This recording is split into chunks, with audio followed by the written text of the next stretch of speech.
আসসালামু আলাইকুম এভরিওয়ান। তো আপনাদের জন্য পার্ট 2 নিয়ে আইছি। তো বেশি কথা না কইয়াম, কি হয়েছিল 8 বছর আগে গল্পের পার্ট 2 শুরু করে দেই। আর আজকের কপিলিং টার্গেট হইল মার তো 4000 আর 1000 কমেন্ট। তো অনেক তো কথা হইলো, গল্পটা কন্টিনিউ করা যাক। মায়া তো সাজ্জাদের কোনো ক্ষতি করতে চায়নি। সে তো চেয়েছিল নীলা যেন এই পৃথিবীর বুকে না থাকুক। এগুলো ভাবছে আর হাইউতাস করছে মায়া। এদিকে অনেক সময় চলে যায়, হাসপাতালে সাজ্জাদের জ্ঞান ফিরে আসে। ওর মাথা যেন বন বন করছে। পাশে থাকা একজন নার্স ডাক্তারকে বলল, এই রোগীর জ্ঞান ফিরছে, তাড়াতাড়ি আসুন। ঠিক তখনই ডাক্তার রুমে দৌড়ে প্রবেশ করলো আর সাজ্জাদকে বলে, আপনার শরীর এখন কেমন লাগছে? কিন্তু সাজ্জাদ কিছুই বুঝতে পারছে না, কাউকেই চিনতে পারছে না। সাজ্জাদ বলল, আপনি এখানে কেন? ডাক্তারের বুঝার আর বাকি রইল না, এখনো ভালো হয়নি, তাই আবুল তাবুল বলছে। মনে হয় কাছের মানুষদেরকে দেখলে চিনতে পারবে। নীলা এখনো বেঞ্চের উপর বসে বসে কান্না করছে, কিছুই খায়নি। তখন নীলই এসে বলল, নীলা এভাবে কান্না করলে কি চলবে? তুমি শক্ত হও, কারণ সাজ্জাদের জন্য হলেও তোমাকে বাঁচতে হবে। জান্নাত বলল, নীলা এই নও, এই খাবারগুলা খেয়ে নও। কিন্তু নীলা কিছুই খাবে না, তাই জান্নাত নিজ হাতে নীলাকে আস্তে আস্তে করে খাবার খাইয়ে দিল। ঠিক তখন নীলা বলে উঠল, আচ্ছা নীলয় ভাইয়া, সাজ্জাদ কি বাঁচবে? সাজ্জাদের কিছু হবে না তো? ওর কিছু হলে আমি বাঁচবো না, আমি মরে যাব। নীলয় বলল, আরে পাগল, এসব কি বলছো? আল্লাহ যদি চাই কিছুই হবে না। তুমি দোয়া করো যাতে সাজ্জাদ আমাদের মাঝে ফিরে আসে, আর আল্লাহ তাআলার উপর একটু ভরসা রাখো, দেখো কোনো কিছুই হবে না। সত্যি বলতে আমাদের বিপদের সময় আমরা একজনকেই স্মরণ করি, তিনি আর কেউ না, আমার মহান আল্লাহ তাআলা। যে কোনো বিপদে আমরা একজনের উপর ভরসা রাখি, তিনি হলো আল্লাহ তাআলা। আল্লাহ তাআলা যেন আমাদের সকলের বিপদে নিজে সহায় হন, আমাদেরকে উদ্ধার করেন। তাই আমাদের সকলের উচিত শুধু আমাদের বিপদে না, আমাদের ভালো সময়েও আল্লাহ তাআলার ইবাদত করা আর তাকে সবসময় স্মরণ করা।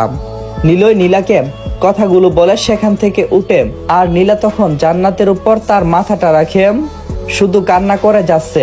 ঠিক তখনই ডাক্তার বের হয়ে এসে বলল, এই যে শুনছেন, আপনাদের পেশেন্টের জ্ঞান ফিরছে, চাইলে একজন একজন করে দেখা করতে পারেন, তবে সবাই একসাথে যাবেন না। কথাটা শোনা মাত্রই নীলা বলে উঠল, আচ্ছা তাহলে আমি দেখা করতে যাব। এই বলে নীলা ডাক্তারের সাথে সাজ্জাদের কেবিনে প্রবেশ করলাম। সেখানে গিয়ে সাজ্জাদকে দেখে খুব মায়া লাগছে, কারণ যে মানুষটাকে সে ভালোবাসে সে মানুষটা যে আগের মতো নেই, অনেকটাই শুকিয়ে গিয়েছে। সবকিছু তো অনেকটাই সুন্দর ছিল, কিন্তু হঠাৎ করে একটা অ্যাক্সিডেন্ট সবকিছুই কেড়ে নিল। নীলা তখন সাজ্জাদকে বলল, তোমার কেমন লাগছে? কিন্তু সাজ্জাদ শুধু হা করে তাকিয়ে আছে, কিছুই বলছে না, কারণ তার মাথায় প্রচন্ড আঘাত পাওয়ার কারণে সাজ্জাদের ঠিক মতে কথা বলার শক্তিটিও যেন হারিয়ে ফেলছে।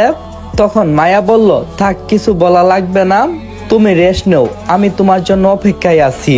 এই বলে নীলা সাজ্জাদের হাতটা ধরে বসে রইল। নীলা তার হাতটা সাজ্জাদের সাথে লাগা মারতই সাজ্জাদের যেন কোনো একটা কিছু অনুভব হচ্ছে, সেটা অনেকটাই ভিন্ন। এদিকে সাইমনের সম্পর্কে আপনাদের ধারণা নেই, তাই তার সম্পর্কে আপনাদেরকে এখন বলি, কিভাবে তার জীবনটা এমন হয়ে গেল আর কিভাবে সে গড়ে উঠল। সাইমনকে কিডন্যাপ করে নিয়ে যাওয়া হয়েছিল, তারপর তাকে বিক্রি করে দেওয়া হয়েছে। সেখান থেকে সাইমন অনেক কষ্টই করছে। যাদের কাছে বিক্রি করছে তারা হলো শহরের একদল মানুষরূপী শয়তান, যারা এরকম বাচ্চাদেরকে কিনে ভিক্ষা করায়। তখন সাইমনকে দিয়ে এইসব কাজ করাতো, কিন্তু সাইমনও যে নিরুপায়, কিছুই বুঝতো না। সে মাত্র 6 বছর বয়সে কি বুঝবে, একদম নিরুপায় হয়ে থাকতো। সাইমনের মনে হতো, আমার জীবনটা বুঝি এখানেই শেষ, আমি কখনোই কি আমার বাবা মাকে দেখতে পাবো না, আমার ছোট ভাইটাকে কি আমি আদর করতে পারবো না, কখন শেষ হবে এই অন্ধকার জীবন। সাইমনের পুরো কাহিনীটা আস্তে আস্তে আপনারা বুঝতে পারবেন। সবকিছু তো একসাথে বলা যাবে না, সময়ের সাথে সাথে সবকিছুই আপনারা বুঝতে পারবেন। ধৈর্য ধরে গল্পটা দেখতে থাকুন। শুধু এতটুকুই বলবো, যাকে আপনারা মাফিয়া ভাবছেন, কিন্তু আসলে সে কি মাফিয়া? আসলে মানুষের জীবনে এমন কিছু সময় আসে যা কখনো সে চায় না, কিন্তু আল্লাহ তাআলা কপালে রাখলে সেটা কখনো মুছে ফেলা যায় না। তাই জীবনকে সামনে রেখে শত কষ্ট বুকে চাপা নিয়ে মানুষের সামনের দিকে এগোতে হই। চলুন এবার গল্পে ফিরে যাওয়া যাক।